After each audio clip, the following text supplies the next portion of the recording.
What's up, y'all? So we got our 15.5 part mounted to our fixture. We're all touched off and ready to go to get this last operation finished. In this video, we're going to be running all the roughing operations, and so you guys can get a better view, we're going to be running it dry. But for 15.5, we highly suggest running coolant. So we got 4 tools that's going to come in and rough the blades on this part, so stick around and see exactly how we're going to do it.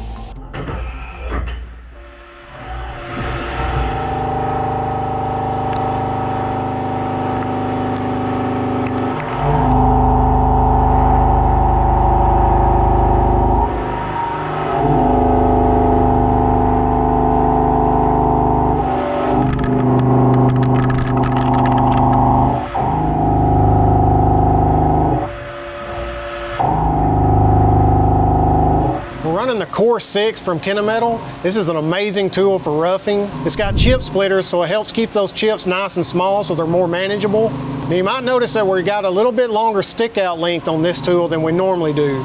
That's because we're running the 5xD instead of the 3xD that we normally run. We're also utilizing the safe lock feature on this tool because cutting 15.5 is a little bit tough, and with this deep of a cut, we've got a lot of tool pressure. So that tool is going to be prone to pulling out. But that safe lock feature is going to prevent it from doing that, and there's no way it can pull out. Now you might hear a little bit of singing when this thing is running, but that's just because the tool is hanging out so far. When you have a long projection length like this, it's very important to get your feeds and speeds adjusted just right to keep the right amount of tool pressure. When we first started this cut, it was actually chattering just a little bit more than it is now, so we actually increased the feed rate to get a little more tool pressure on the tool.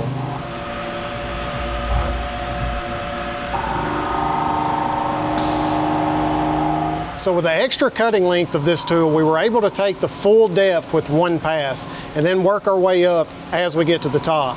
We're taking 50 thou step-ups at each level. Another strategy that we could have done is went with a necked tool that has a short length of cut and then a neck relief for the rest of the length. That tool would have been more rigid and we could have increased our feeds and speeds, but we would have had to take this in 2 levels instead of 1. In the end, if you've got the time, you can program it both ways and then find which one works for you the best.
This is actually a perfect example of how useful a shrink fit holder is. We're using a 1/4 inch ball nose end mill and we only have to stick it out 1 inch. That's because the slender design of the shrink fit allows us to reach tight places.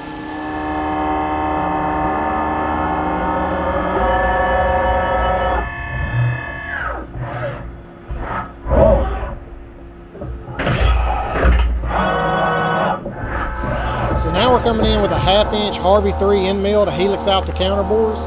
This is another example of a great application for a shrink fit holder. There's not much clearance between these blades to be able to reach the counterbores, but thanks to the slim design of the shrink fit holder, we don't have to stick out our tool any farther than normal.